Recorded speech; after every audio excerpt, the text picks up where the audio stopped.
Hey, good afternoon, everyone. This is an impromptu Boom rant. I don't do this very often, but there has been a lot of social media buzzing regarding Final Fantasy VII and whether or not it's a PS4 exclusive, a timed exclusive. Heck, I don't even think Square Enix knows exactly what kind of the deal is with Sony. I guess that money is strong with Sony when it comes to this deal, but I didn't, I actually was going to do this alone. And thankfully enough, I sent out a couple of DMs and two people responded, two actually of my favorite podcasters.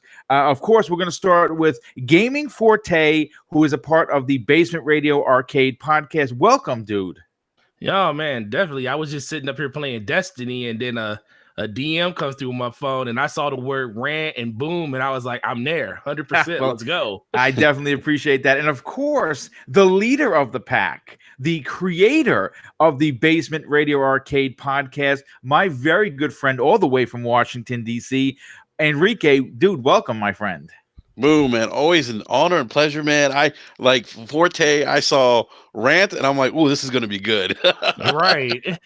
Well, you know what? Let's get right into this BS. The thing is this. There has been a lot of talk now. Obviously, in the console war stuff, which I don't think any of us really get into, because we also, all of us play on all the systems. We all support it one way or another, and there's been a lot of talk. E3 came and went. Final Fantasy was shown on the Square Enix stage, right? It looked fantastic. They showed a lot of, apparently it won E3 for Sony, even though Sony wasn't there, which of course is a load. But with that said, on June 10th, which of course is when E3 happened, just a month ago, right? So we're talking maybe, literally 30 days ago, 31 days ago, E3 happened. A lot of good stuff, a lot of interesting stuff came out of E3, and it was a press release came not from me, not from you guys, not from the hobo on the corner, from Square Enix. Square Enix sent out a press release, and it said that Final Fantasy Remake will not be exclusive to the PS4. The PlayStation, the press release announcement says it'll debut first on PlayStation 4 or PS4. That is a direct quote from the press release. Now, I'm not a genius by any stretch of the truth, but if it's saying it's going to debut first on the PlayStation 4, it's strongly hinting that it's going to launch on the Xbox One and PC sometime in 2020. Maybe it's a year exclusive, but you see, here's my problem, guys. Okay, if you want to rewind time, and you want to go and you talk about Square Enix, the same company, Crystal Dynamics and Square Enix during Gamescom of, I believe, 2017 had announced that Tomb Raider was going to be exclusive to the Xbox One. And the entire world imploded, right? It was so bad. It was so bad that the two people up on the stage could not remove themselves quick enough, because the press attacked them.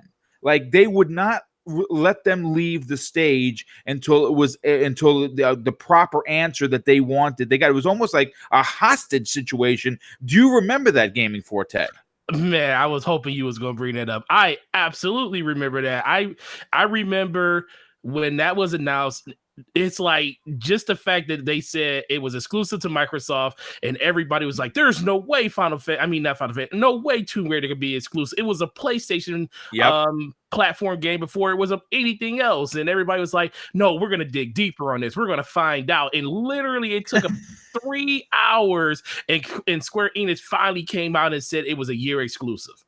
Literally, it was the most ridiculous thing I ever heard, because it's like, dude, we all knew it was not going to be exclusive to the Xbox platform. Even people in Xbox, people were holding out hope that Microsoft would have bought the IP, and not bought the IP, but made it so it was exclusive only to the Xbox. But we all knew better. We knew Square Enix wasn't going to do something like that with Crystal Dynamics, and it was just ridiculous. Just the amount of the amount of attention something like a game that is only exclusive for a year was going to get. But they actually came out and said it. They said year's exclusivity for the game, and it will be coming to the PlayStation.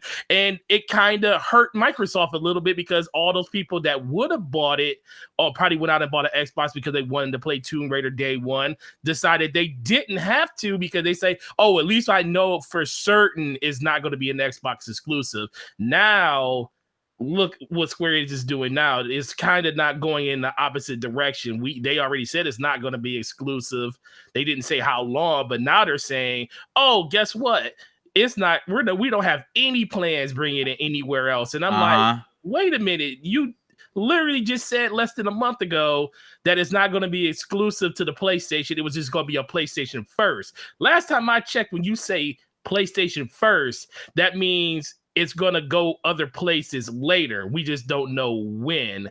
So they're talking out both sides of their ass when they basically talk about this. And I kind of don't appreciate it because I am a Final Fantasy fan and I rather play it on Xbox because I already know what Final Fantasy is on PlayStation. And I played all the Final Fantasies that are available on Xbox since it's been available. And I kind of want to continue doing that. But I don't know, man. This is something crazy, and I'm not mad at Xbox because guess what? Xbox Germany probably, they probably overstepped the gun. They probably jumped the gun a little bit on that, and they probably had a certain date that they could release that date, or they just had it in the wings. But just like the whole Tomb Raider thing is, why can't we get a real explanation of when it's coming instead of just saying it's not coming or we have no plans? And that's my problem. Listen, I want to go to Enrique and this is a PR nightmare. This is, when you talk about these companies, a significant amount of revenue and monies is passed through these companies, right? They spend a significant amount of these monies on advertising and deals and such. I have to say that I have not seen a debacle this significant in a very long time. Again, press release. When you say the word press release, who would be releasing this so-called information? Well, it would be the said company would do a press release. So Square Enix during E3 press release, folks, here you go, for all the journalists, for all the gaming media to report upon so the fans could read. And it clearly stated that it was a PlayStation first. Obviously, that means that it was a timed exclusive to some extent. It wasn't like the Capcom deal with Street Fighter V, where they said, no, PlayStation helped pay for half of this. It's never coming to any other platform because they had their invested in their Sony dollars into this to make it happen. Because from what we understand, Street Fighter V would have never happened if it wasn't for Sony. Okay, then obviously that's going to be a Sony exclusive. In your opinion, you obviously you run a podcast. You're constantly going back and forth on social media on a regular basis. And how bad does this does this debacle make Square Enix look? Well, yeah, it doesn't look. I think the optics of it from a PR perspective isn't good. Considering that I think we all were under the impression that this was going to be a multi-platform release. I still think it is. I think it's just that Sony has the marketing rights for this game, and they needed to kind of put a kibosh on, because look, we know how aggressive Sony can be with its marketing deals. Yes. If you point to, remember Destiny Cologne? Remember that? Yes, Microsoft, I certainly do. Microsoft could not talk about Destiny at all because Sony was aggressive with their marketing deal with Bungie. And so, I think this is a case, I don't like these types of marketing deals when they're this aggressive, I think it's unfortunate that here's the thing. I think it's unfortunate because one, if Sony does have a marketing deal with Final Fantasy VII, let's say it's for a year, now you're looking at this game that could potentially be on another platform, which could generate more revenue for Square Enix, depending on how much what Sony threw in it, how much Sony money had it for this, right? But let's say they threw a couple million, whatever the case is. I think there's a real opportunity for Square Enix to make a little bit more money potentially. I don't know, but I'm just speculating here. Maybe potentially make a little more money by offering this game on the Xbox One platform. But if it's like an exclusive situation, I want to know how long is that exclusive, and why Square Enix can't come out and say, hey, you know what? At the meantime, we have an exclusive partnership with a marketing partnership with Sony, and it's for this long. You know, like let us know those things. If you know, especially if you had previously teased that this game was going to be on multiple platforms. So it's interesting. I mean, the optics of it all looks kind of funny. You know, kind of raise an eyebrow, like what's going on here with the messaging. Yeah. But again, I also don't know what's going on behind the scenes. But again, my assumption is that Sony's probably got a marketing deal with this game. I don't know how long this marketing deal is, but if we know Sony, they're not going to want, especially a game I think like Final Fantasy VII that has strong ties to the PlayStation platform. They probably don't want anything out there that would even indicate or hint that this game's going to be on the Xbox platform, similar to what they did with Bungie. And as we remember, Bungie Cologne, you know, maybe we'll get some of that Final Fantasy VII bathwater from Microsoft. Oh my god, that meme out there! If you guys saw that, but yeah, man, this is interesting. It's certainly confusing, man, to say the least, man. I read this today and I'm like, wait a minute, like why they're saying they don't have any plans right now on to put it on platforms. But to me, when I see that we don't have plans to put on other platforms, to me that's not saying either that it's necessarily exclusive to the PlayStation 4, because you got to remember, I think a lot of and I remember you guys were talking about Tomb Raider earlier, you know, at Gamescom when the Tomb Raider was announced as an exclusive. I think a lot of us thought, at least I did, I thought that it was actually going to be a lockdown exclusive for the Xbox One. You know, really? That's how. Well, you know what? It's funny you should say that, because let me just pull up the chat, because someone may actually made a really good point. Rain G4. First of all, thanks for being here, Rain. Really appreciate that. He says, and this is true. This is confirmed because I know exactly what he's talking about. Microsoft funded Rise of the Tomb Raider. There was not going to be a sequel to the Tomb Raider reboot. Microsoft stepped in and paid for the game and to get made. Now, this is one of those instances where you see the difference in the marketing and the aggressiveness of one competitor as opposed to the other, because you take, okay, so let's take these two titles. Street Fighter V was not going to happen. Sony stepped in and said, okay, well, you know, here's a bag of money, make it. It's going to be exclusive, right? So they make the game, it's exclusive. Now, yeah, sure, the game stumbled. It had a lot of problems. It didn't sell. It's still considered one of the worst selling Street Fighters in the history of the franchise, which is not, it's just terrible, because the game is gorgeous. If you ever played it, it's so much leaps and bounds better than it was when it originally launched. No one talks about it, right? Tomb Raider. Now, at this time, who's running the show? Phil Spencer. Now, I like Phil a lot. I really do. He's one of my favorite people in the industry. But if Microsoft stepped in with a bag of money, you should have made this game your game for your console, and F everybody else, because you took a bag of money out of your vault to give them to make this game. The same way Sony took a bag of money out of their vault, gave it to Capcom, and said, oh, no, hold on a sec. Fine print, exclusive. I guess you can see the difference in who's aggressive and who's a passive marketer. And like I said, we're gonna talk about this in a second. The failure of the Microsoft marketing in this generation is just not to be effing believed. And well, I'm sorry.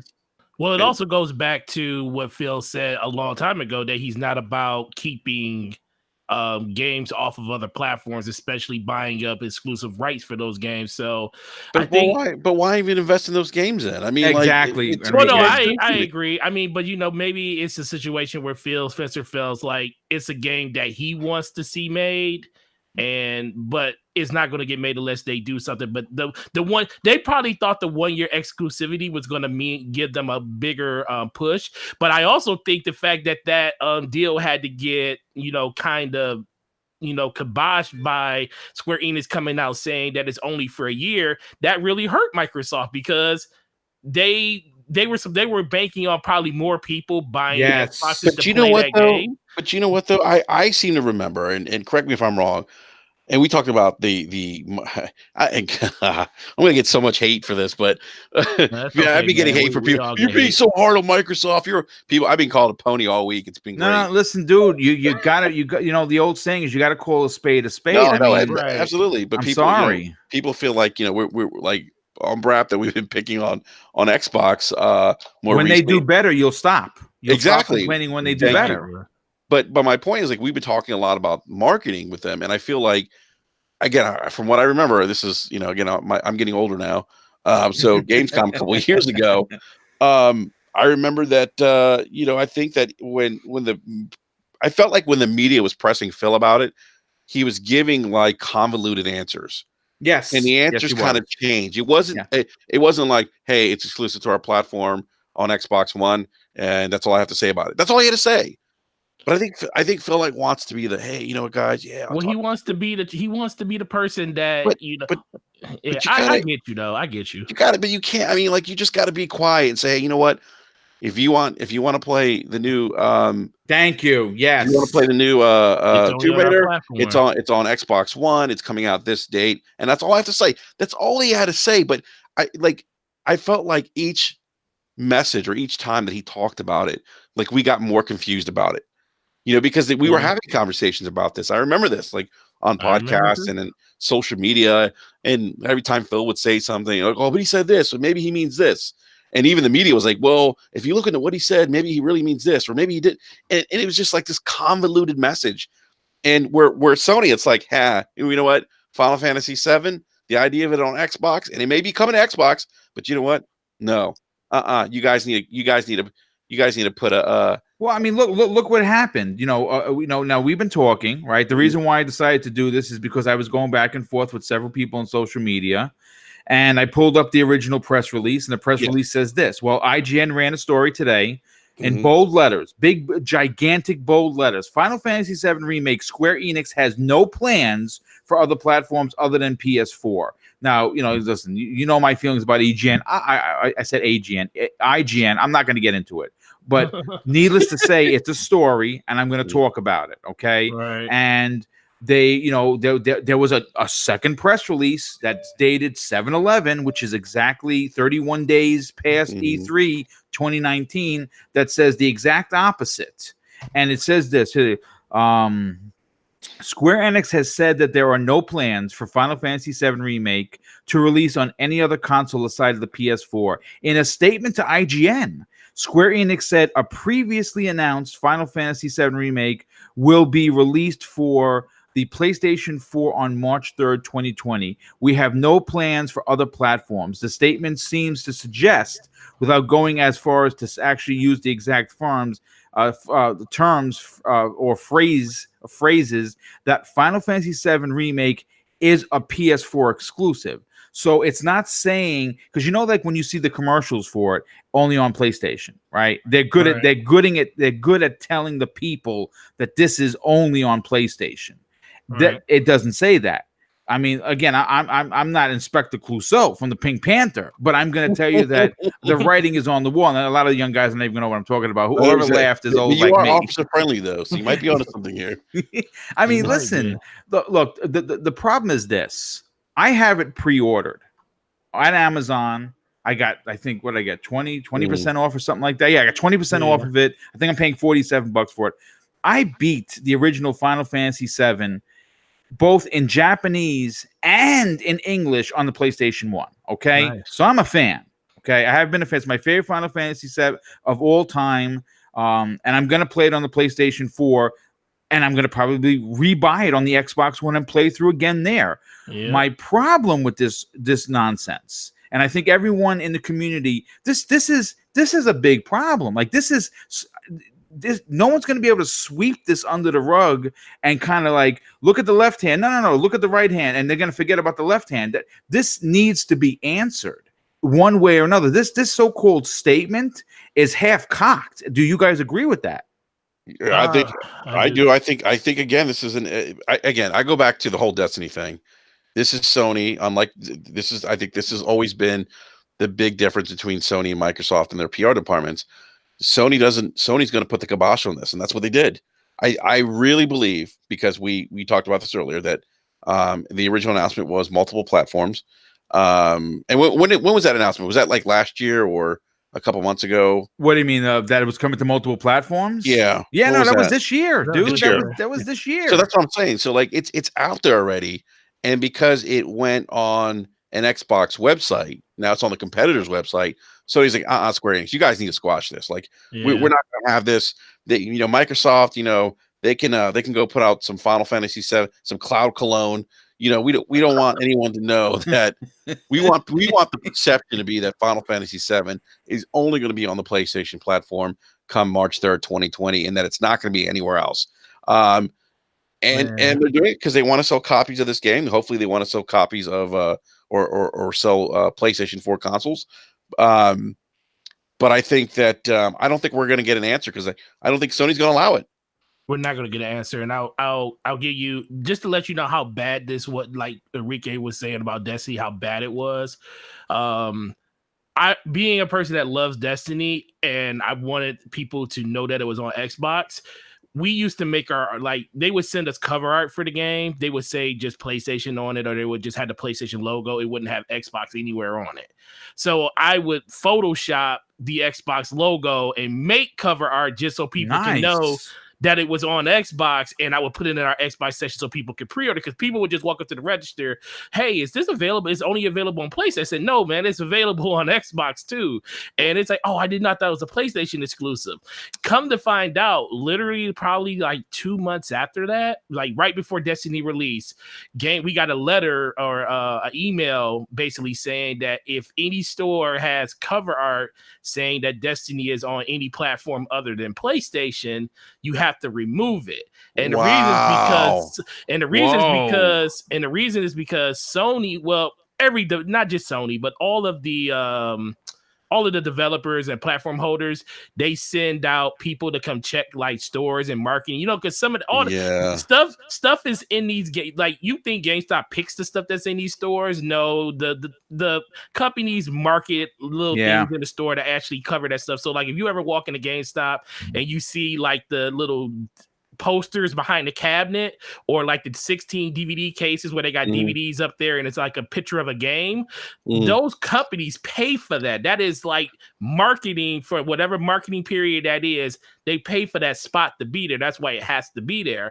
So they would come into the store and send like Mosaic or somebody, the people that would just check to make sure the stuff is accurate. And somebody said that they had stuff for Xbox up, and it got back to Sony, and Sony told them that if we find that any store has this, you can be fined up to $25,000. Holy cow, $25,000 for something like that to happen. So trust me, every store had to make sure they pulled that stuff down. See, this is the example. This is the difference between Sony marketing and Xbox. Like, I feel like I go back to Phil Spencer and his answers at Gamescom. He should be like, hey, you know what? If you're really interested in the new Tomb Raider, it's on the Xbox and it released. It's only on Xbox and releases September, whatever. Right. That's what Sony would have done. I mean, but look at the extremes that Sony took. I mean, we joke about the Destiny cologne ad, which was a real thing. Well, it was a real thing.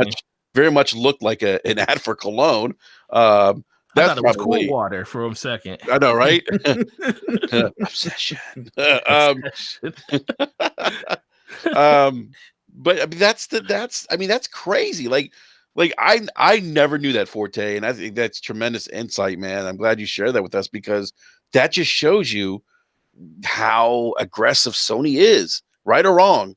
Well, I mean, listen. I mean, look. The bottom line is this: they walked up Sony in the schoolyard to Microsoft, punched them in the face, took their lunch, and while they were on the floor, ate it, and then the crumbs fell on them. That's what happened here. The crumbs fell. Okay. So not only did they get punched in the face, knocked to the floor, but they have dirty crumbs from their own food that was eaten by Sony. Look, the thing is this: I have all three consoles. I'm an Xbox player first. I play all my third parties there. Obviously, I play the first parties there. I have a PlayStation 4 Pro and a Switch for their exclusives. I make that very clear. And I'm very happy with the exclusives that Sony does. I'm very happy with the exclusive that Nintendo does. But I play on Xbox more, and I enjoy I enjoy the controller. I enjoy my friends list. I enjoy the achievements. I enjoy my elite controllers. That's why I stay there. But the marketing has been nothing short of abysmal. Okay, and again.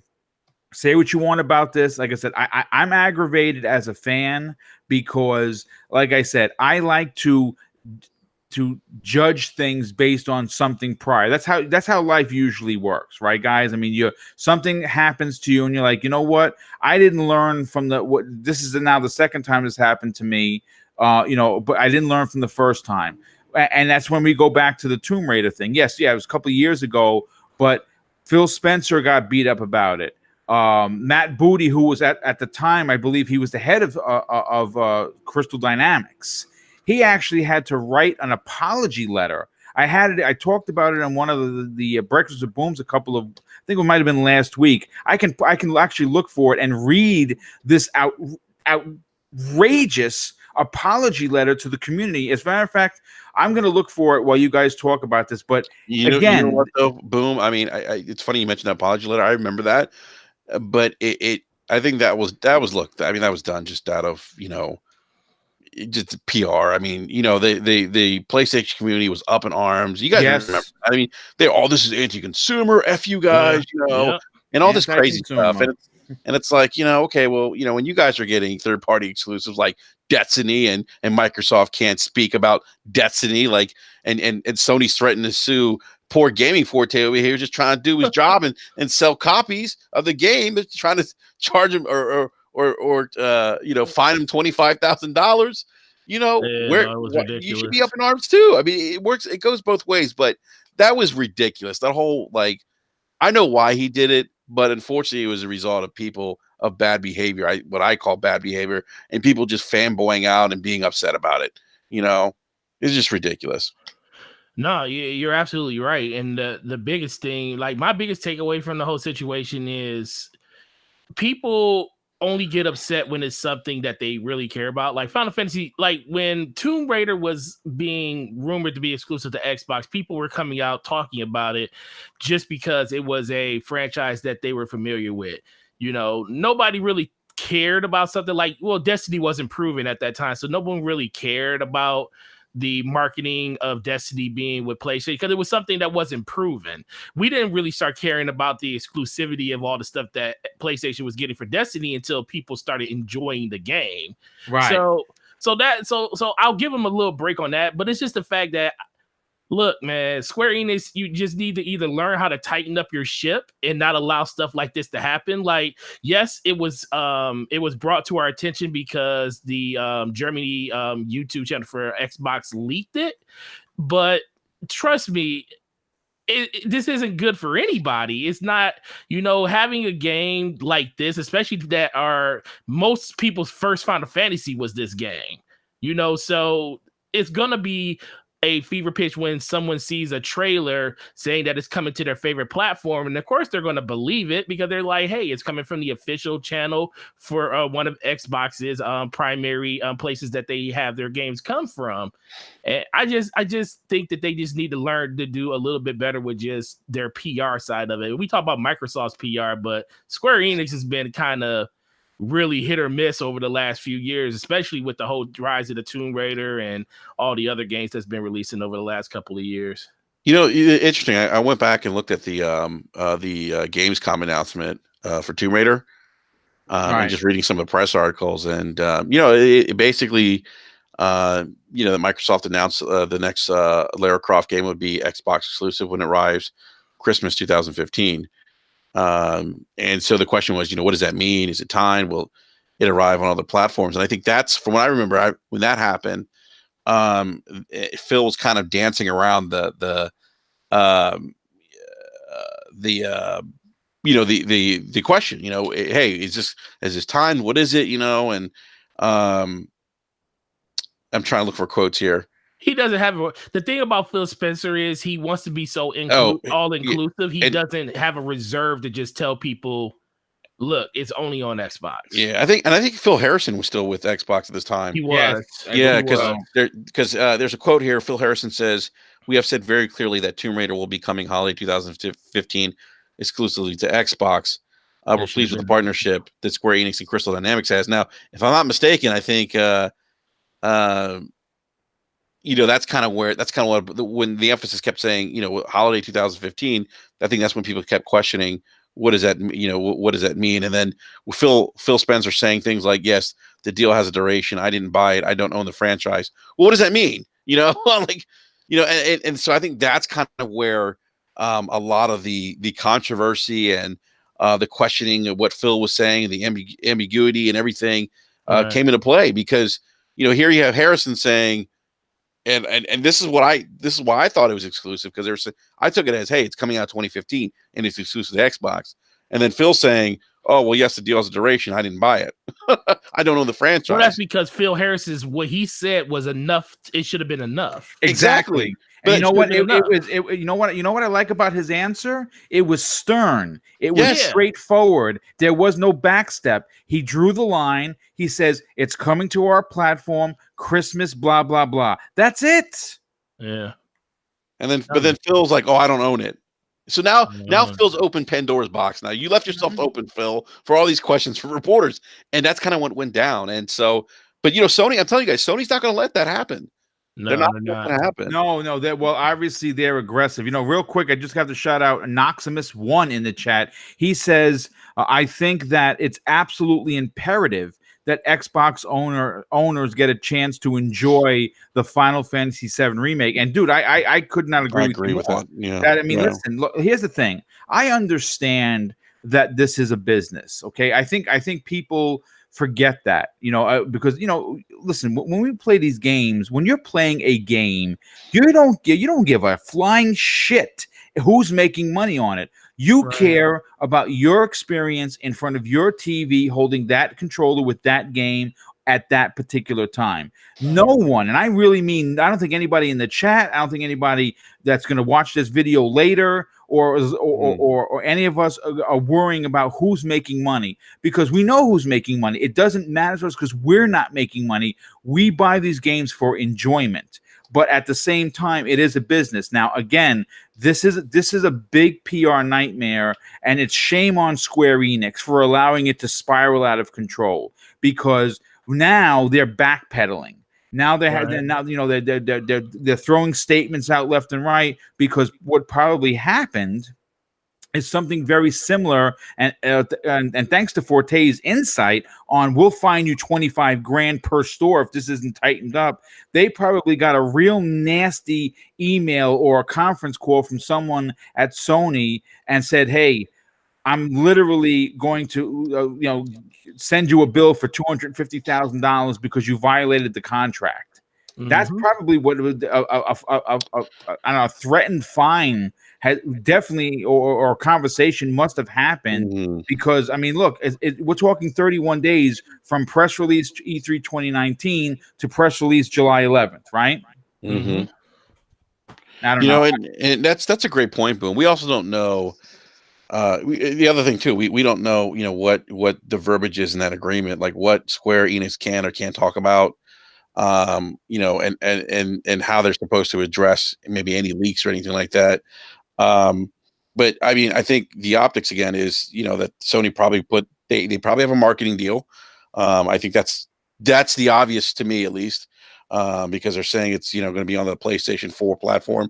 But again, I think the optics of this is not good for Square Enix, in the sense that they made that release earlier, saying that it's going to be multi-platform, and then here we are, all of a sudden. Would you say a month later? Yeah, literally 31 days. 31 days later, and it's like, oh, wait a minute, it's not coming. There's no plans. But again, I read into that no plans as in it's not. We're just not talking about it right now. Yeah. So. But hey, Forte, man, that's crazy, man, that they're gonna fine you guys $20,000 or $25,000. Oh well, dude, that's standard. Honestly, I believe they pay for this stuff to be, for the hush hush. There's a reason. Like when we get, like perfect example, we get something for with Call of Duty, the new Call of Duty Modern Warfare got announced. They don't even show us in our marketing books what it is. It's like blacked out. It would just say it would say NDA product, don't show until blank, blank, blank date. And then if you put it up before that day, it's like breaking street date. You got to think that's like breaking street date for them. Yeah. So, you showing another platform has the same game, that's kind of, they look at it kind of the same way. The only difference is if you break street day, it's like 75,000 and well, it's almost breaking. It's almost like breaking an NDA. Exactly. Yeah. Which is seriously frowned upon. I mean, that's a big deal. You know what? I want to talk about this for a second, guys, because this is, the ridiculousness of social media sometimes. It's a bit of a head scratcher. I like to think in logic. I think that when I do these shows, I put a significant amount of forethought into what I'm going to say. Yes, sir. Logic and social media. Those things. I know. Shame on me for thinking it. Maybe because I'm old, and maybe that's the problem. Maybe because I come from a time, an era where the truth and the justice and the whole other shit that goes along with it was important. Whatever. Or how about when we actually had conversations? Yeah, conversations. God forbid that. But here's the thing: I've been seeing. And again, I'm not saying that they're trolls. I'm not saying that they're PlayStation only fans. I'm saying that the people that are saying this should really consider reading what they're writing before you hit the send button. The biggest thing that I have seen in the last few weeks is this absurd ideology that Xbox gamers don't care about JRPGs. It is the most preposterous thing I've ever heard in my entire life.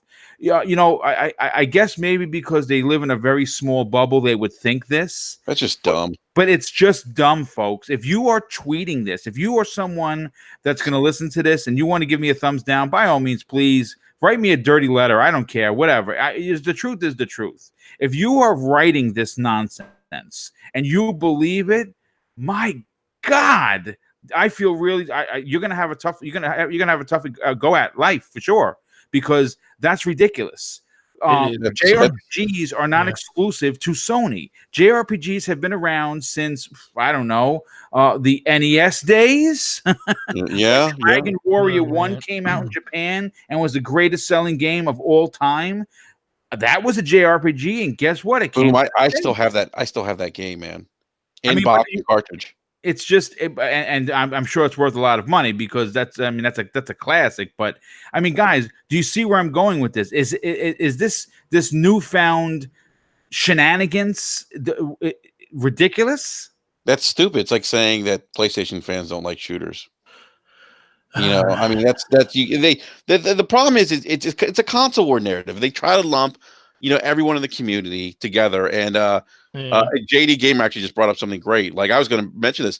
I mean, why is it that Lost Odyssey and Blue Dragon games are games that if you talk to any really hardcore Xbox gamer, if you ask them about what games they want to see made sequels from the 360, those two games, Lost Odyssey, Blue Dragon, come up all the time. What about it? Remember that game Eternal Sonata? Yeah, Eternal Sonata. Phenomenal game. Yeah. Look at Final Fantasy. The Final Fantasy 15 sold pretty well on the Xbox One. I mean, so it's nonsense, man. I mean, we're getting not Final Fantasy. We're getting Phantasy Star Online 2, the Xbox One. I mean, come on. I mean, people want those games. The problem is they blanket everyone and they lump us all together with, remember the Xbox had the reputation as the dude bro box. Yeah. But it isn't a dude bro box. I mean, do people play a lot of shooters with Xbox? Yes, but not all of us are playing shooters 24/7.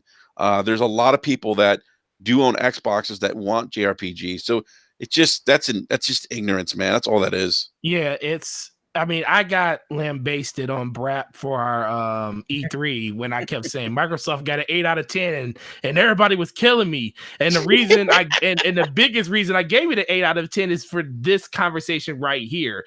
I said they showed they showed Tales of Arise and they showed Phantasy Star Online. And I was like, you may not know it because I talk about nothing but Destiny, but I am a huge RPG fan and I love JRPGs. And the fact that Microsoft is getting those games day one was a huge thing for me. And I was like, look, man, I don't care if these games are going to be available everywhere. The fact that Microsoft has done something that I've been asking them to do this whole freaking generation makes me happy. And I'm good with that. But and you would never know I am a JRPG fan because I don't really talk about it. But it's a huge thing that I fell in love with. Final Fantasy VII was the one that started it for me, and it continued through all of the Tales games pretty much ever since then. Mm-hmm. You know, I just wanted to give a shout out to Midway 7 Monster. He says the Chinese game Crossfire X is also coming to the Xbox. Phil is building relationships in China and Japan. And you know what? I kind of just want to take a minute to focus on because I know Phil gets a lot of shit. He does. He doesn't get it from me because I really do like Phil Spencer. I think he's exactly what Xbox needs. I don't agree with the you know.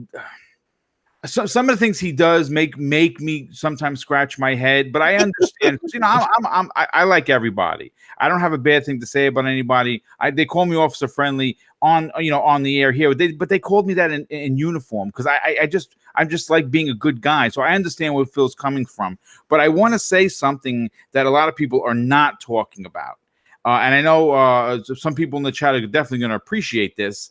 Phil Spencer locked up Phantasy Star Online 2 for over a year. That thing is not coming out until the holiday 2021 for anybody else. And that was confirmed. So whether 12 months or 14 months or 16 months exclusive, Phil did that. So that's a big deal, man. So maybe he's changing his ideology a little bit. Well, I don't know, man. I feel like with Phil, like he does something great. You're like, yeah, he did. That's a great deal. And then he takes 2 steps back. You're like, what the hell just happened? I feel like it's never consistent with him, man. But no, that's a huge get. I mean, I think, Phantasy Star Online is definitely, I think, is one of the games because if you guys remember, it was on the original OG Xbox. Yeah, and I played the hell out of it on Xbox Live and. It's one of those games that we wanted to see come back to Xbox, and so I'm glad Phil delivered the goods, and I'm glad I should say I'm glad he locked it up as a time exclusive because I think unfortunately those exclusivity deals really, they hurt gamers who only own one console, and I don't necessarily think that's fair to those individuals. But I want to real quick, Boom, I want to ask you because Evil Earn had a question in the live chat or said something that kind of like made me raise an eyebrow. Mm-hmm. He said huge L if Final Fantasy VII doesn't come to Xbox. And I don't know if I agree with that. I don't think it's a huge L. The platform, I think it's more of a loss for the gamers, the owners of the platform. But I'm going to put it to you this way. You know what? I'll tell you what, Forte, you take it away because I'm going to be a while with this one. Okay, so I agree. I agree mostly with you, Enrique, because I feel like overall it's more of a loss for Square because they have an opportunity to bring it to more people and make more money. And sometimes I think most of these developers are afraid of printing money. Like Final Fantasy VII, I always said is a game that will instantly print money the moment they remake it. And you can see just the interest level in the game. And we wouldn't be talking about this subject today if it wasn't something that was huge. Right. But the other side of that is I do think it is a huge misstep just for, like you said, single console only people, people that's on Xbox that probably played Final Fantasy 15 and never played 7. And they're thinking like, well, damn, I thought this was like the creme de la creme of all the Final Fantasy games from what most people tell me.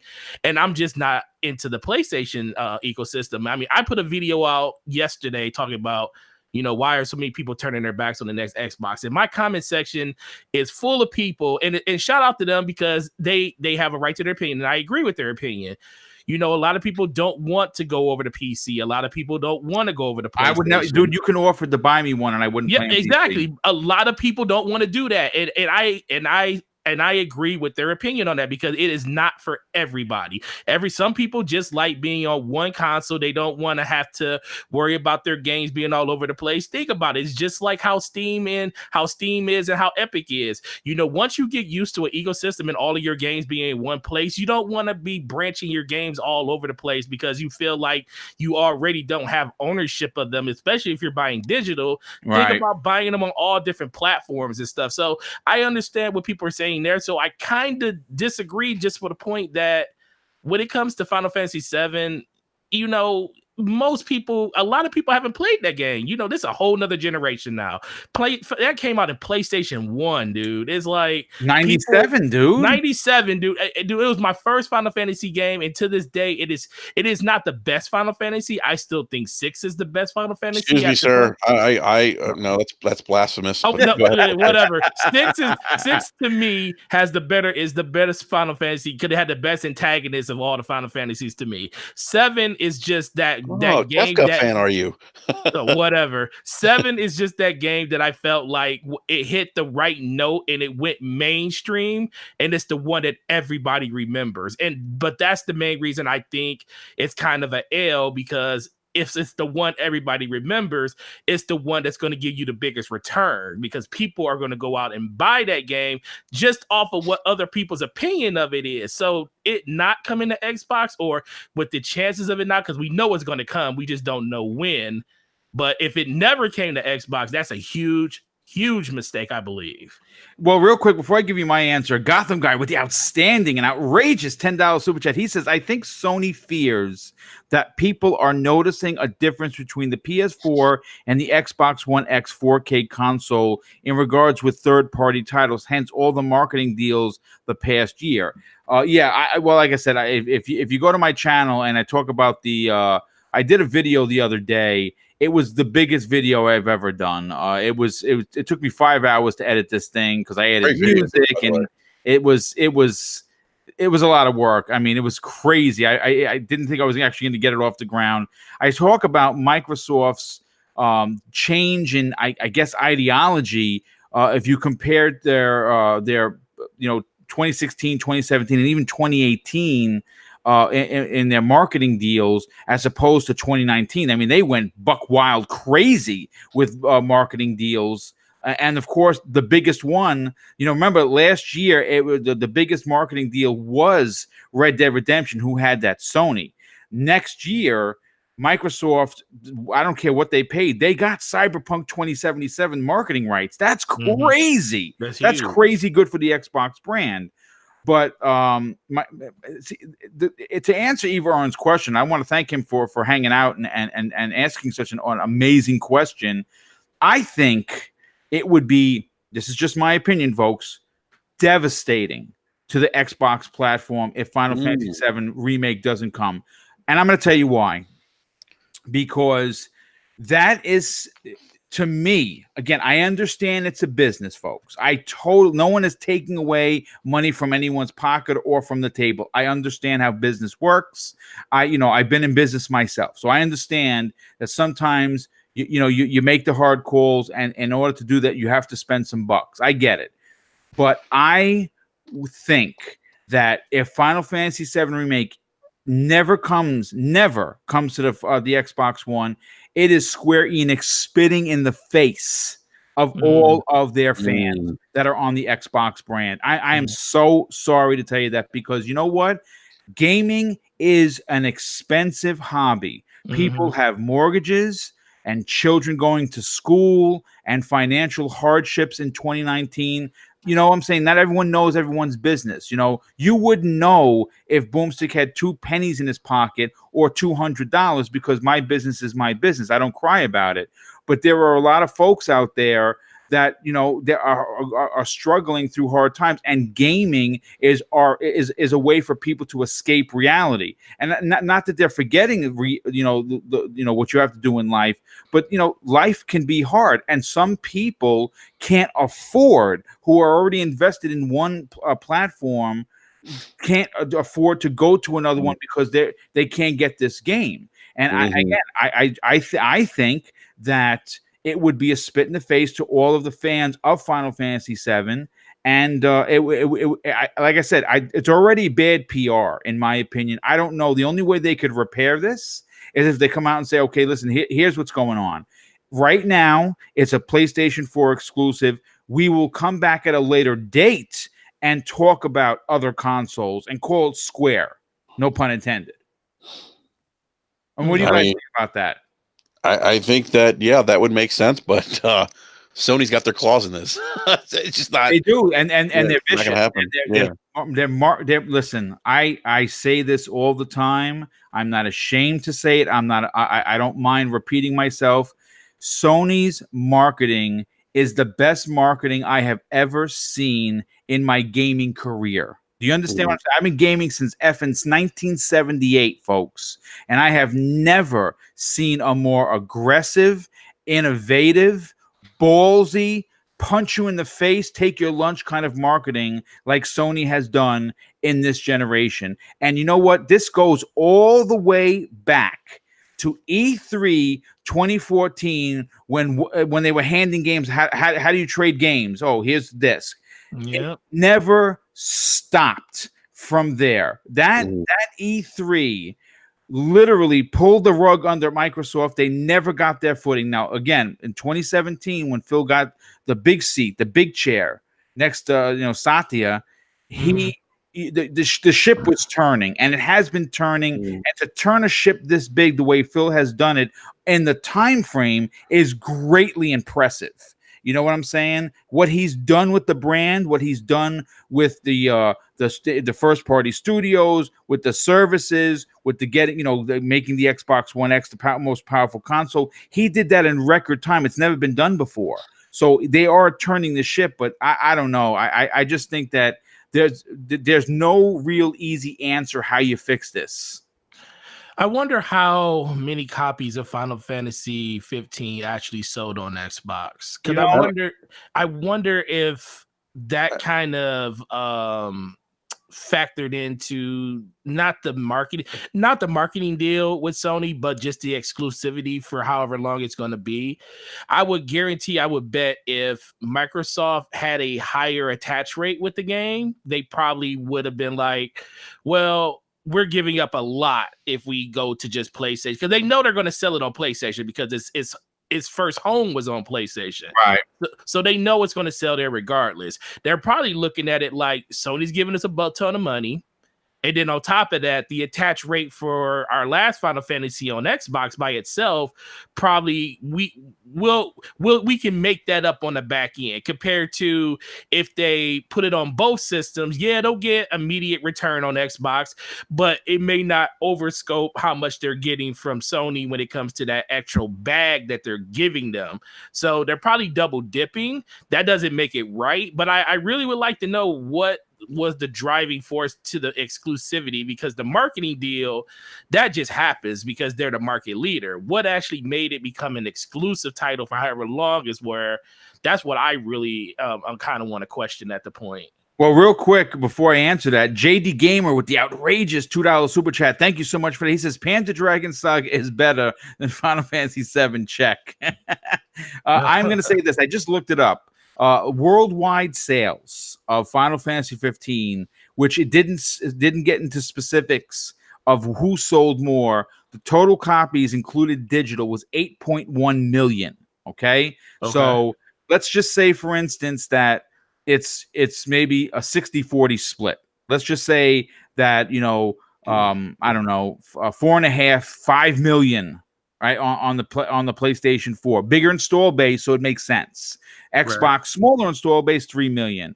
Well, you know what, people, here's something that no one's taking into account.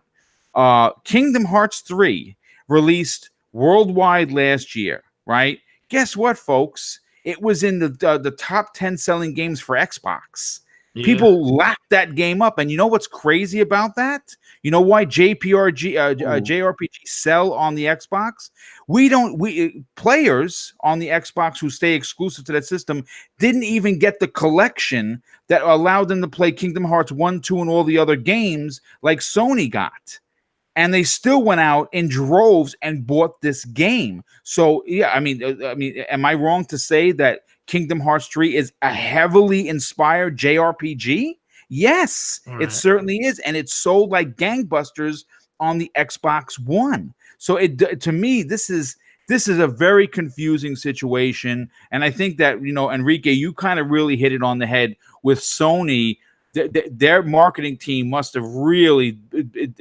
I don't know what you call it, a threat, a fine, tell them that you're not going to work with them anymore, whatever. Something happened that they came out with this press statement 31 days after the original E3 statement. Yeah, I'm telling you, man. It's like we have Destiny as the example of that. But I go back to that Destiny Cologne ad. I mean, that's Sony at their best. I think kind of to what you said about the, kind of a slap in the face to the Xbox and gamers. I hope it's not console exclusive. One, because it's a classic in the Final Fantasy series, and I think it's just unfortunate to deprive people that. And I understand it's not personal; it's business. I get that. Sony probably dumped a lot of money, probably backed the the Brinks truck up to the Square Enix headquarters. And look, a lot of people don't know this, but at one point Sony had. Was a majority stockholder in Square Enix, so they have strong ties to that organization. And I understand that they probably put a lot of money into locking up this deal and want to protect that investment. But I hope it's not an outright exclusive, because that's just unfortunate. I feel bad for the people that only own an Xbox and we're looking forward to this game. That don't want to spend $400 on a new console just to play one game. I think that's unfortunate, and I hope that doesn't happen, because I don't think that that's necessarily a pro gamer thing to do. So I do want to mention something real quick. There's a gentleman, I think you guys know him on Twitter, Richard, is it Hague or at Hague Law or Hogue Law? Oh yes. Yeah, he basically said that he thinks that he goes, I believe no plans is code for we can't talk about it. Yes, that's a great point. Yep. Yeah, he said, I think you'll find Square Enix will make plans with surprising speed in and around March 2021. And somebody asked him about, have you seen how long exclusivity is? He's saying no, just educated Twitter guess like the rest. Standard approach now appears to be 12 months exclusivity, something like 6 to 9 months non-disclosure window. So that 12 months exclusivity deal that he's mentioning being standard, you look at what Xbox just did with Phantasy Star Online 2, very similar in that regard. No, absolutely. I mean, look, the way that I look at it is like this: if you're a Sony owner, right, and you're into JRPGs, maybe you grew up in the Dreamcast era, and you're like, wait a second, a Phantasy Star 2. I can't play that, and it's only on the stupid Xbox. This is BS, right? I'm sure that's what they're saying. And you know what? Yeah. They have every right to say that. It's the same way I'm saying as an Xbox first player. Well, that kind of sucks, because I would actually rather play Final Fantasy VII on my Xbox, because I like the achievements and I like my Elite controller and everything else that goes, like I said earlier.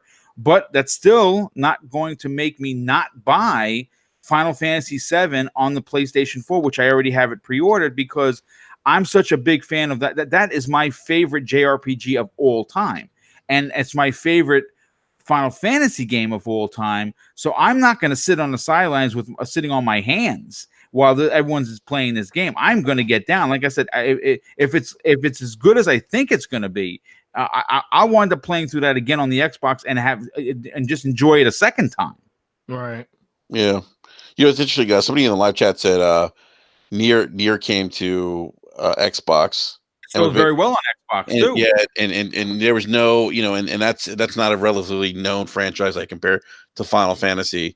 I think I forget the individual live chat, but the name, but it basically said, look, if a game like Nier can come on that doesn't have the following of a Final Fantasy VII, eventually make its way on Xbox.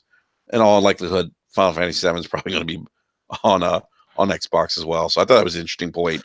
But Nier's an interesting example too, because we, I think for most of us thought it was just going to be a Sony exclusive, and then lo and behold, it's on Xbox now. So I literally ended up buying Nier on physical for PlayStation, and then a week later they announced it for Xbox digital only.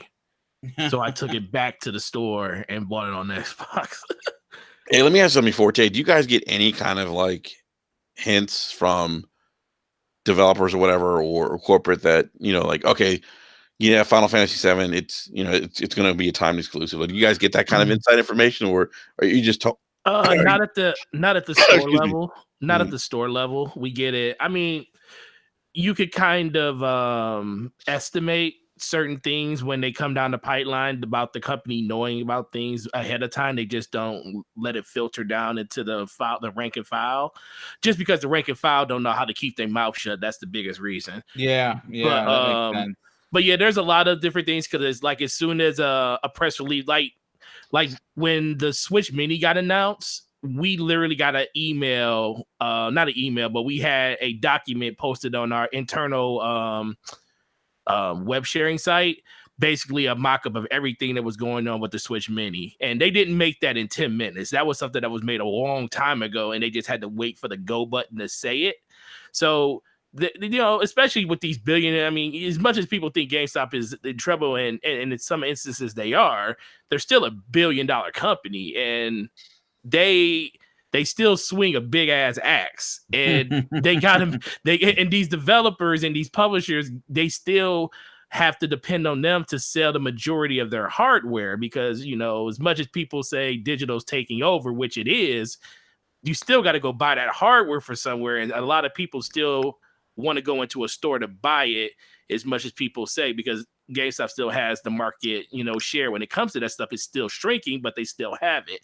So they let them know ahead of time when stuff's coming out. That's why I say when we get marketing kits that show NDA product in it, and we kind of know what it is, because we could tell by the date. Like when Call of Duty was getting, we talked about it on Brat like a month before that. We was like, man, Call of Duty normally gets announced around this time, and it hadn't been announced yet. And then literally like 2 weeks later, I got a email with a marketing book that said NDA product for May 30th. And I was like, guess what? I guarantee you that's Call of Duty.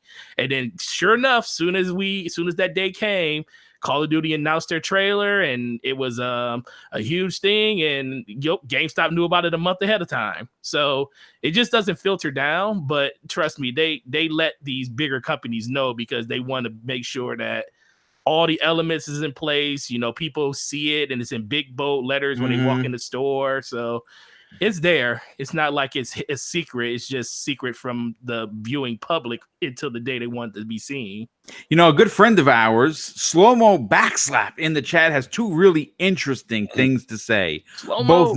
Both Nier and Hellblade eventually came to Xbox, and there was zero indication of it until people found the listing before the announcements. And he follows that with Final Fantasy VII is coming to Xbox. Square will just never admit it until they can. That's a great point. And I think we were all alluding to that there must be something in this so-called marketing deal that basically says they're not allowed to speak about other consoles because, of the bag of money they got from Sony. And like I said, listen, when I think of Final Fantasy VII, I don't think of Xbox. I think of PlayStation, because that's where I played it two different times in '97. And, it is what it is. Now, again, why I decided to do this, I guess, rant, if you will, wasn't so much that it's the exclusive. I understand. Right. I understand the inner workings of business, folks. The reason I'm doing this rant is because it is really a tale of two different sides. When you look at the Tomb Raider deal, where Matt Booty had to write an apology letter addressing the PlayStation community. He wasn't even talking to the Xbox folks. He was like, PlayStation and PC gamers, we're sorry. That's how it started. That's how the letter started, folks. Boom. Did you find the letter? You know what? I'm going to pull it up right now. You guys continue talking about this. I'm going to pull it up. Hold on. You know, the funny thing is, and when it comes to this conversation, just about how we're, you know, they're not being precise in exactly what's going on with the marketing deal, and they're kind of backtracking on what they said a month ago about it being everywhere, and now they're saying we're not talking about it, which like Slomo said and everybody else said, it's kind of just code for we just can't, you know, it's coming, but we just can't say now. The biggest thing is this becomes such a bigger thing because we have something to pair it off of with Square Enix and Tomb Raider. And I think this is also the downside that, you know, the one thing that we wish Microsoft did better. We talked about it earlier. Phil Spencer, you know, Phil Harris came out and talked about what the exclusive deal was. He said it's just available on Xbox. You can play it this holiday, and that's all he said. And then Phil Spencer, wanting to be the more inclusive person, dug a little bit deeper, but became very inconcise in the things that he was saying. So it kind of contradicted everything. And guess what? Square Enix probably would have never had to come out and say anything about that deal if Phil Spencer never said anything in the first place. He could have just let it be what it was. And then Square Enix would have they probably would have filled some questions, and it'd be like, refer to Microsoft and what Phil Harris said, and that is the speak. But when Phil Spencer kind of made it ambiguous and started talking about other different things, then that's what Square Enix like, God dang, so now we gotta say what it is. And this kind of goes back to what happened at E3 this year. The whole thing with the Xbox One, with the Xbox One Scorpio and it being one system. And last year, Phil Spencer said we're talking about a family of consoles and it just being one console, and then he had to go on an interview and say, hey, you know, people like to take the words that I say, you know, they kind of just, you know, not misinformed, but, you know, misconstrued the things that I say. They kind of pick through my words and stuff. No, he kind of just needs to take a seat back and not just give all the information and just say the relevant thing. Don't try to don't beat around the bush. Just don't be too cute about it. Exactly. And that's where Microsoft gets in trouble. People we like Microsoft because they talk a lot. They give us inside, you know, knowledge to what's going on with the company and what they're thinking as a game developer and platform holder. But that kind of gets you in trouble, especially when you're sometimes less is more, man. Less is more. Less is more. You know, there's an interesting comment in the live chat. Sleepy Goblin 2D says, I don't feel like an executive should apologize for something like that. Apologizing indicates you did something wrong. Exactly. That's a good point. You know, I think what's interesting, I think this goes back. Here's why I think Microsoft apologized. One, because you know, this is 2015. Yeah. So 2 years removed from E3 and the whole backlash of the gaming community towards Microsoft being anti-consumer and the whole DRM fiasco. But also Microsoft's policy as an organization is to operate in a way that's transparent, that's honest, where they're a partner to the community. And so I think that's why I think you saw that. And some of that, from my understanding, stems back from, if you guys remember when Microsoft was going through a lot of the antitrust lawsuits and they didn't have a good, coming into the original Xbox, they didn't have a good reputation as a company. They were looked at somebody who monopolized the PC industry. Yes, that's a great point, dude. Great point. And so out of that was born this idea that, hey, we need to be transparent as a company. We value our community. We're a partner to the community. We're not somebody who behaves in anti-consumer behavior. And so I think that's a big reason why, in my opinion, why Matt Booty ended up apologizing to the gaming community, because I think that's inherent to their company culture. Yeah. Yes. You know what? I have found the letter. I have it in front of me. It wasn't actually Matt Booty. It was Daryl Gallagher. I don't know why I made that mistake, but here, this is the letter. I'm going to read it verbatim. Okay. I'm not going to improvise at all. I'm going to literally read the letter verbatim. Dear Tomb Raider community, As you may have seen, we just announced that Rise of the Tomb Raider is coming holiday 2015, is exclusive on Xbox. We consider all of you to be the lifeblood of Tomb Raider and the work that we do at Crystal. I'd like to give you some insight into the decision and why we felt this was the very best thing for the Tomb Raider sequel we're creating at the studio. So now you see how he's like literally explaining himself why this deal was made. Again, this backpedaling is ridiculous. Tomb Raider in 2013 was a success due to the large part to your continued support. Our goal has always been to deliver something truly special with Rise of the Tomb Raider. Today's announcement with Microsoft is one step to help us put Tomb Raider on top of the action-adventure gaming. Our friends at Microsoft have always seen huge potential in Tomb Raider and have believed in our vision since our first unveil with them on their stage at E3 2011. We know that they will get behind this game more than any support we've ever had from them in the past. We believe this will be a step into really forging the Tomb Raider brand as one of the biggest in gaming with the help, belief, and backing of a major partner like Microsoft. This is where it gets interesting. This doesn't mean we're walking away from our fans who only play on PlayStation and or PC. Those are great systems with great partners and amazing communities.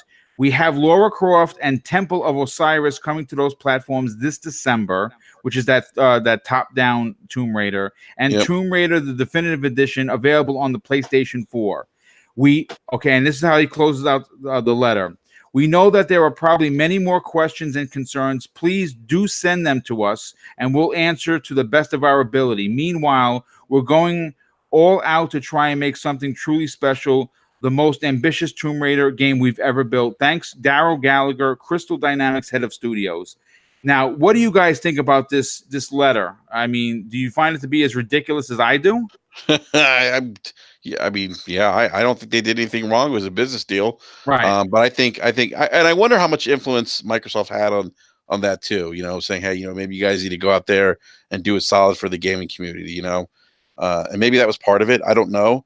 But at the end of the day, I mean, does Sony? I mean, like, these are business deals, and I don't feel like I wasn't upset enough. Like, I'm not upset. Like, I'm not like angry over Final Fantasy VII being a time exclusive, right? I'm not, because no, me either. I'm not angry about it. I just have more questions than anger. And but those people were angry, and so I would never demand and expect an apology letter from Square Enix about Final Fantasy VII.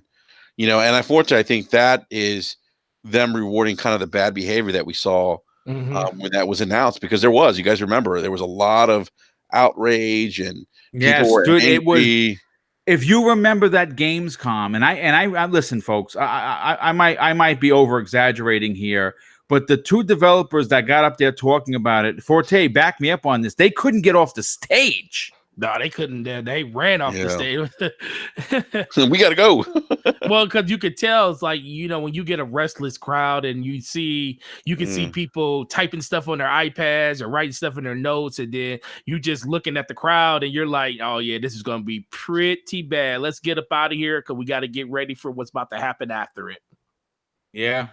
Yeah. I mean, look, I don't know what else that we can say on the particular subject. I mean, look, it's unfortunate. It's unfortunate to the Xbox only fans.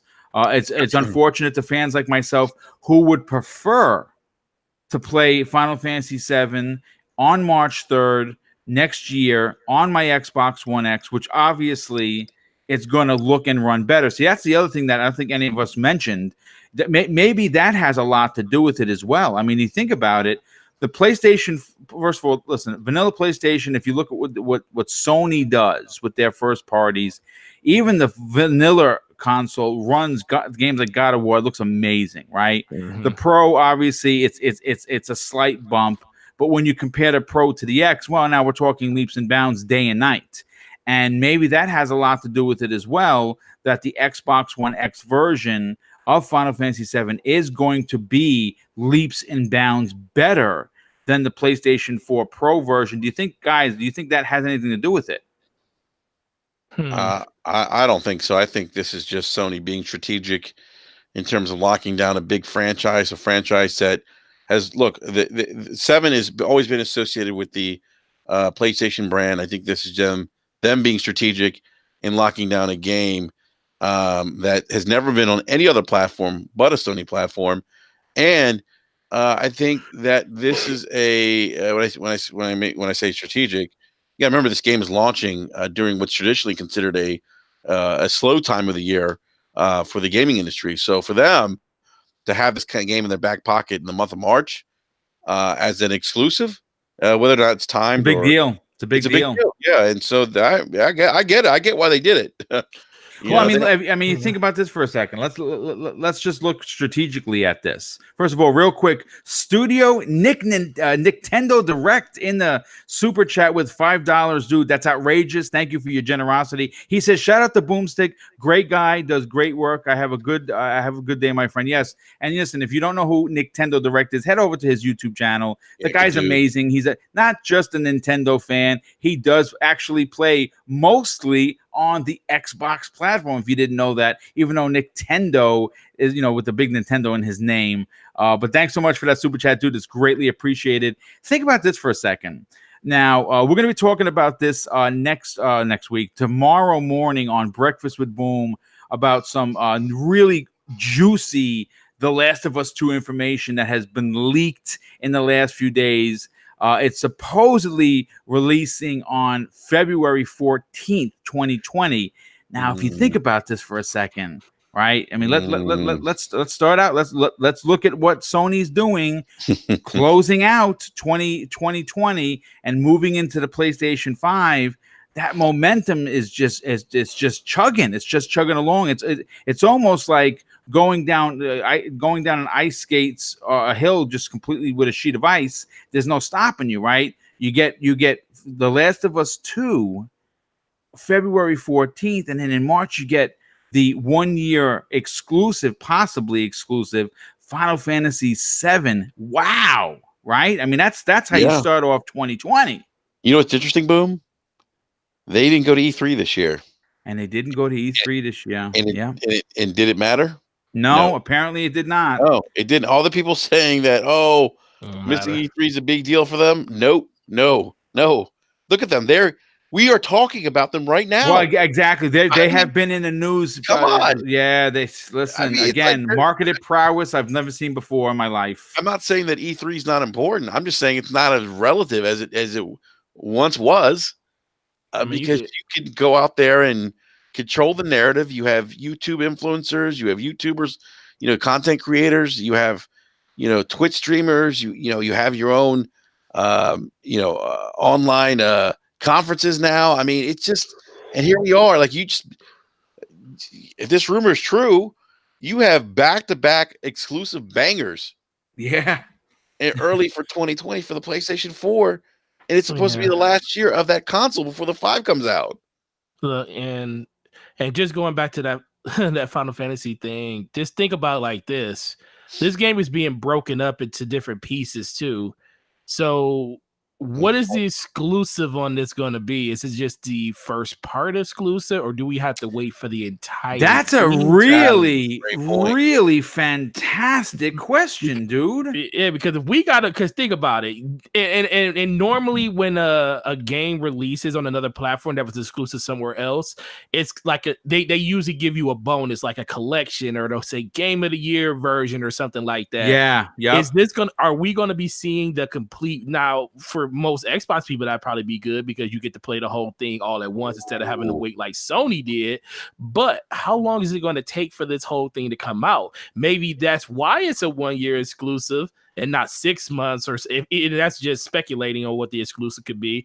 But maybe that's another reason why it's exclusive for so long, because it's going to take an entire year for the whole thing to come out, and then we'll get it all on Xbox. But man, what happens if this thing takes 2 years to release the whole thing? Yeah, I mean, how long do we have to wait for that to happen? And think about it, with PlayStation 5 coming out presumably next year, they want this game to be exclusive to their platform, or at least it's perceived to be like that, because it's going to make people's purchasing of that system even more. They're basically selling PS5s right now because of it.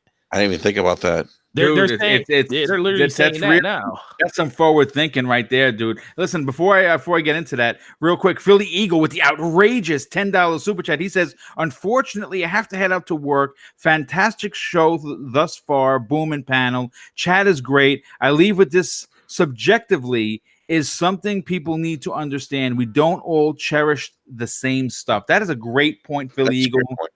Some people, again, Final Fantasy means something more to me than it would to maybe somebody else that doesn't, that maybe, you know what? Remember, I'm an old bastard. So when I say Final Fantasy VII, when you say Chrono Trigger to me, I get triggered of excitement, because my God, Chrono Trigger is still one of the best RPGs in the history of RPGs.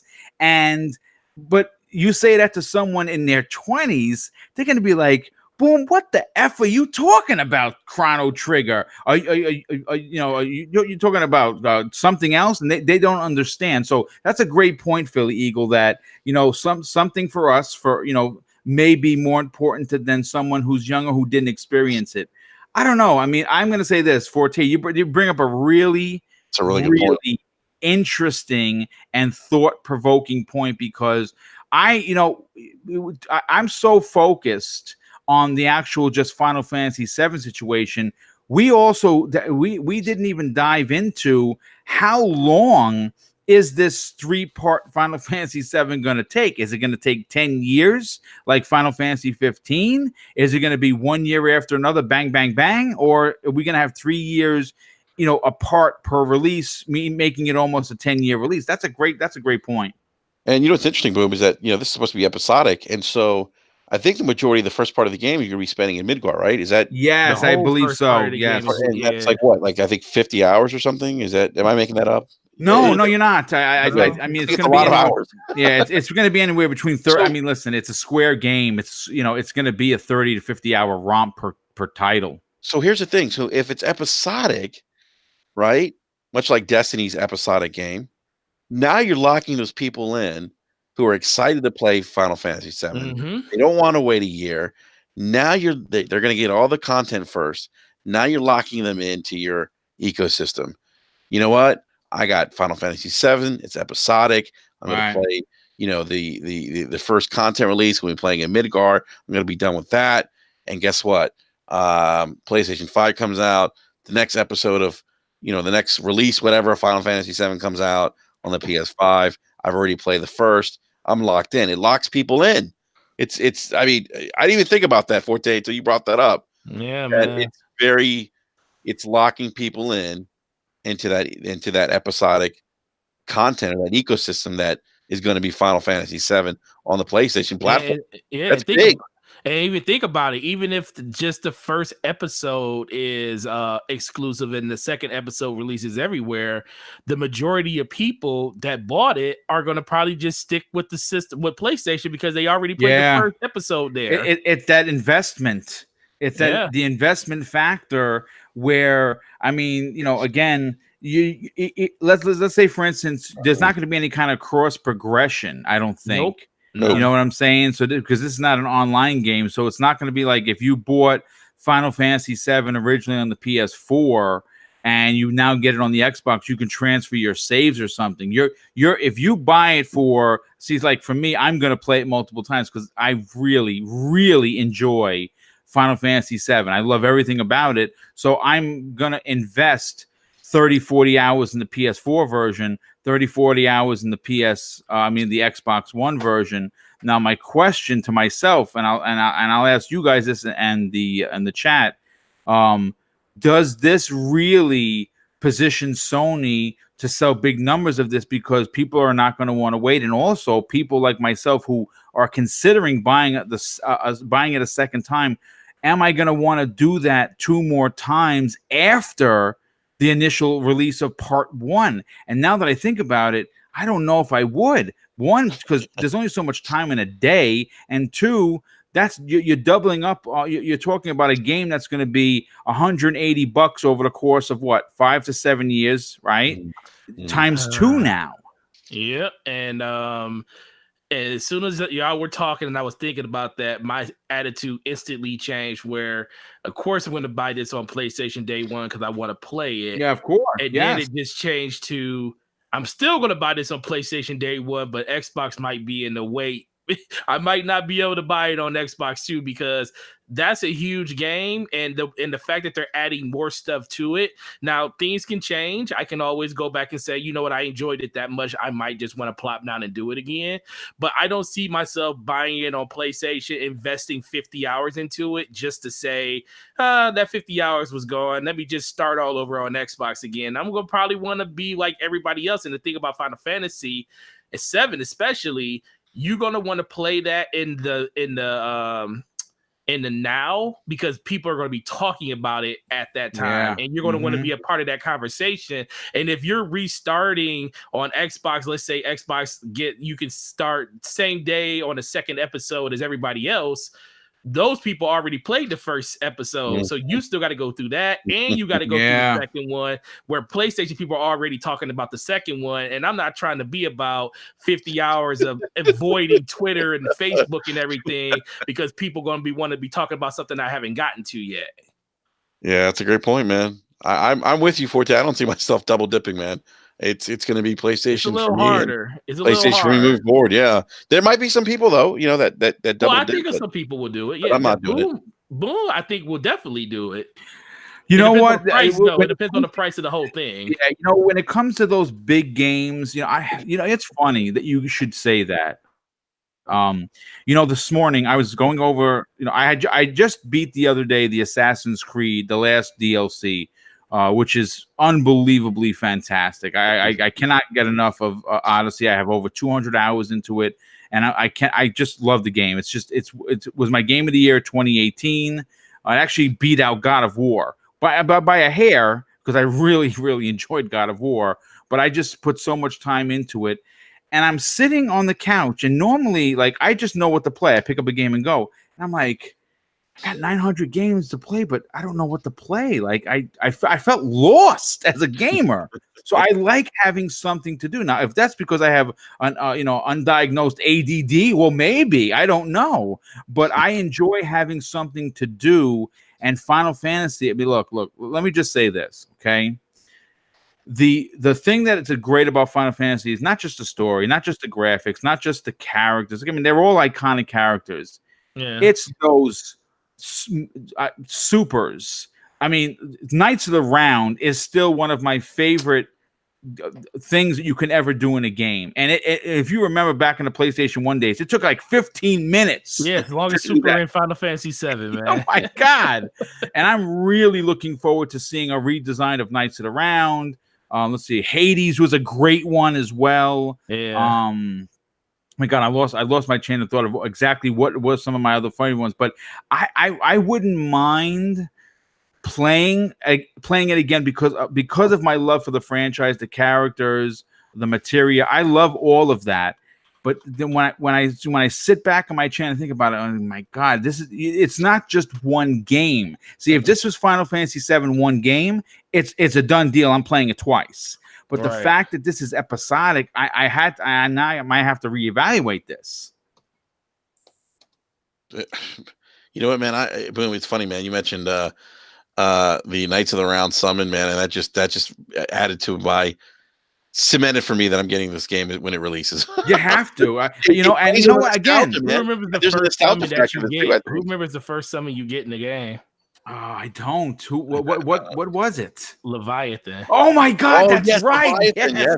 That's right. Yeah, the big wave that came over and it crushes everybody on the screen. Yeah, dude. Man, wow. I love that. Bahamut and Odin and man. Odin was great. Yeah. Look, again, you know what? I listen, folks. This isn't a PlayStation podcast. This isn't an Xbox podcast. It's a gaming podcast. But I can tell you this: I think that what we talked about today is definitely gonna make people really consider not waiting. And you know what? if that in fact is the case, hats off once again to PlayStation's very aggressive, very in your face, very ballsy marketing team, because they're going to get sales of a game that they maybe people aren't going to wait. And again, I understand people have patience. People are like, you know what, I'll wait. There's so much other games to play on the Xbox that are coming out this year. I could wait, or next year I could wait. Boom, it's fine. And if that's the case, I hear you. But I personally can't wait because of my affection for the Final Fantasy VII brand. I don't know. Well, I'm going to say this. Listen, I don't want to hold up anybody. This has run over an hour. It's actually been really a lot of fun, like really thought-provoking stuff. I want to thank the 127 people that were here at maximum level watching this live on something nice. I just decided to do. I want to thank everybody so much for that. You know, it's I don't normally do these because, you know, obviously, you know how they're going to go, but this was such a big topic on social media, especially on Twitter. I felt like I had to address it, you know, and I want to thank everybody that came out. But more importantly, I have to thank my two other co-hosts on this, not even my guests, because you guys completely knocked it out of the park. And Forte, I want to go to you first, dude. Listen, you dropped some massive GameStop behind the scenes information that we didn't know about. Thank you for sharing that. Please tell everyone where they can follow you on Twitter, but more specifically, check out your latest video that you dropped yesterday. Oh man, well, always here to help, man. Definitely enjoy this podcast. Just enjoy being around just like-minded individuals that like to talk games. But like he just said, Gaming Forte pretty much everywhere, YouTube and Twitter. Also on the Basement Radio podcast with my man Enrique, Slow Mo, and everybody else on the pad, E, and it's just a great time on Wednesdays, and then Scumcast on the weekends whenever Luca decides to have it at a decent time, and I'm not at work already. But yeah, like Boom said, I did drop a video yesterday. It was about Xbox and why people are turning their back on the next system when it's coming out, and you'd be very surprised on the things that I had to say in that, man. So if you're interested in that, go check it out.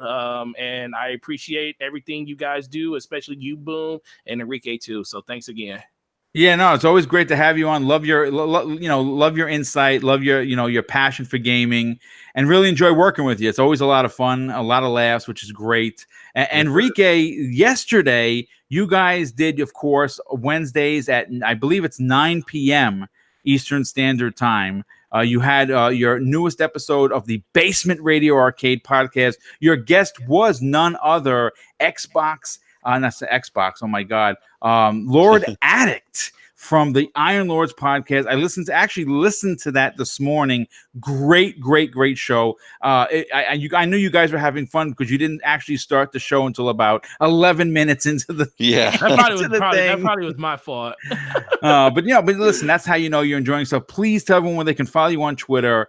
And actually check out your YouTube channel, which is fantastic. Thank you, Boom. I appreciate that, man. And hey, it's always a pleasure coming on your show, man. As I've told you, man, you do great work. Keep it up, man. Big shout out to everyone in the live chat. Great chat, by the way. And hey, if you haven't given me a follow on Twitter yet, you can find me at BRAP_podcast on Twitter. And you can find us on YouTube at the Basement Radio Arcade Podcast. And as Boom mentioned, we go live every Wednesday nights at 9 p.m. Eastern Standard Time. Actually, this Saturday, I'm going to do a special BRAP with Mod Z, who was actually in the live chat. Nice, dude. Yeah. Mod and I, that's going to be 10 a.m. Eastern Standard Time. Going to have Mod Z come on, talk about, kind of give his thoughts on what we might be able to expect in terms of the hardware specs for these next generation consoles and performance. So should be very, very interesting conversation. He puts out some very insightful videos. So I'm really excited to have him on the show on Saturday. So definitely come out and hang out with us. Yeah, that sounds like it's going to be a fun show. Love hearing when people can break down the technical part of gaming, and that's, obviously next year is going to be not only a big year for gaming as a whole, it's going to be an expensive year.